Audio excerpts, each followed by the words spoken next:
Friends, this is Rajneesh Gupta और मैं स्वागत करता हूं आपका अपने YouTube चैनल प्रोएक्टिव एसआईपी में। आज के इस वीडियो में हम डीलिस्टिंग पर डिस्कस करने जा रहे हैं, वेदांता की delisting.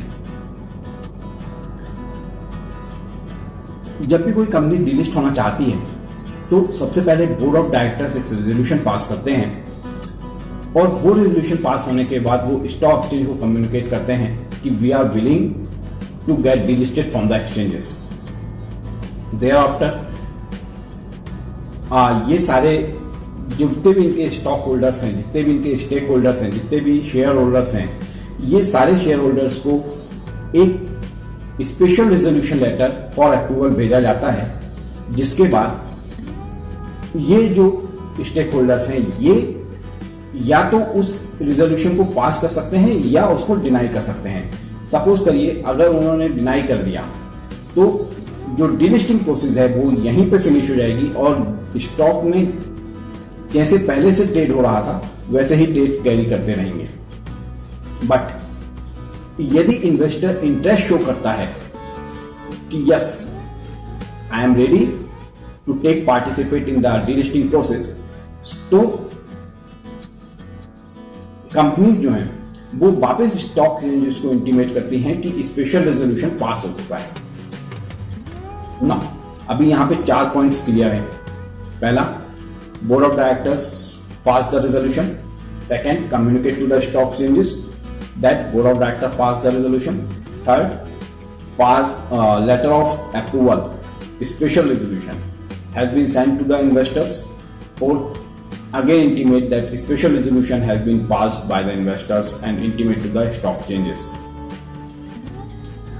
Now, after this entire process, company appoint the merchant bankers. Merchant bankers को सिंपल सी भाषा में समझें तो एक ऐसी एंटाइटी होती है जो कि डीलिस्टिंग प्रोसेस को from day 1 to the day last, जब तक डीलिस्ट नहीं हो जाता स्टॉक, तब तक जितने भी एक्टिविटीज हैं वो इनको कैरी आउट करते हैं। मींस कोई अप्रूवल लेना है, स्टॉक होल्डर से मीटिंग करनी है, फ्लोर प्राइस कैलकुलेट करना है, वगैरह वगैरह वगैरह वगैरह। Merchant bankers reverse book building process के through, I repeat, merchant bankers reverse book building process के थ्रू फ्लोर प्राइस कैलकुलेट करते हैं और इसी फ्लोर प्राइस पर ऑफर्स शुरू होते हैं। अब जैसे ही मर्चेंट बैंकर्स ने फ्लोर प्राइस कैलकुलेट किया तो वो बोर्ड ऑफ डायरेक्टर्स को कम्युनिकेट करते हैं। फिर बोर्ड ऑफ डायरेक्टर्स इस ऑफर के बेसिस पर,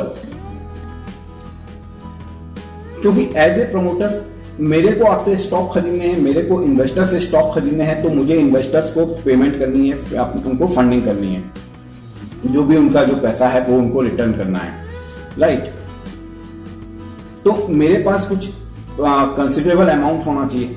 उस कंसिडरेबल अमाउंट को ये जो प्रमोटर्स हैं वो एक पर्टिकुलर बैंक अकाउंट में रखते हैं। उस पर्टिकुलर बैंक अकाउंट को कहते हैं एस्क्रो अकाउंट, और ये एस्क्रो अकाउंट सिर्फ इसी पर्पस के लिए एक्टिवेट किया जाता है। आप इससे कोई दूसरे पर्पस सॉल्व नहीं कर सकते। सो मर्चेंट बैंकर्स अपॉइंटमेंट हो गया, प्राइस फ्लोर प्राइस फिक्स हो गई, एस्क्रो अकाउंट एक्टिवेट हो गया, प्रमोटर्स ने उस पर पैसा जो है वो अपना डिपॉजिट कर दिया। इन सब के बाद पब्लिक अनाउंसमेंट होती है। पब्लिक अनाउंसमेंट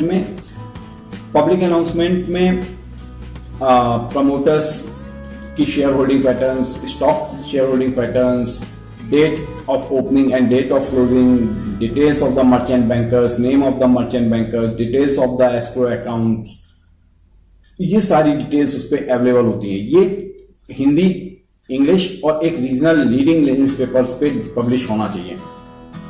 जैसे ही ये पब्लिश होता है, सेम टाइम पे जो मर्चेंट बैंकर्स होते हैं वो जो भी स्टॉक होल्डर्स हैं, जो भी शेयर होल्डर्स हैं, उनको लेटर ऑफ ऑफर भेजते हैं। Letter of offer means what? Letter of offer means कि प्रमोटर्स जो हैं they are ready to purchase the stock from the investors. और एक्चुअली में हमारी बिडिंग प्रोसेस यहीं से स्टार्ट होती है। ये जो बिडिंग प्रोसेस का जो टाइम होता है वो जो पब्लिकेशन हुआ था उस पब्लिश से विद इन 7 वर्किंग डेज का टाइम पीरियड रहता है। नाउ यहां पे जो इन्वेस्टर्स हैं, जो मेजॉरिटी ऑफ स्टॉक इन्वेस्टर्स हैं, वो जिस प्राइस पे कोट करेंगे वही प्राइस फिक्स्ड प्राइस होती है, वही प्राइस पर स्टॉक डीलिस्ट माना जाता है, वही प्राइस डीलिस्टिंग प्राइस कही जाती है। Right, one point I would like to make clear, stock की डीलिस्टिंग तभी सक्सेसफुल मानी जाती है जब आफ्टर डीलिस्टिंग प्रमोटर्स का जो स्टेक है वो मोर देन 90% हो। यदि वो लेस देन 90% है तो स्टॉक डीलिस्ट नहीं हो सकता। राइट, सो आई थिंक यहां तक आपको सब कुछ क्लियर हो गया होगा कि डीलिस्टिंग प्रोसेस कैसे होती है और कैसे मर्चेंट बैंकर्स जो हैं वो फ्लोर प्राइस कैलकुलेट करते हैं, मर्चेंट बैंकर्स कैसे फिक्स प्राइस को फिक्स किया जाता है लेटर ऑफ ऑफर के थ्रू। ये सारी डीलिस्टिंग प्रोसेस होती है और वो स्टॉक डीलिस्ट हो जाता है, स्टॉक एक्सचेंज में ट्रेड नहीं हो सकता। Now come to the Vedanta case. जब हम वेदांता की बात करते हैं तो हमें इसका शेयर होल्डिंग पैटर्न समझना बहुत जरूरी है। Now look at the chart. इस चार्ट में देखिए 3 प्रकार से होल्डिंग्स बताई गई हैं। पहला प्रमोटर्स होल्डिंग जो कि अप्रोक्सीमेट 50.14% है। सेकेंड पार्ट है इंस्टीट्यूशनल इन्वेस्टर्स का। Institutional investors means FPI, FII, mutual fund, insurance agents, insurance etcetera.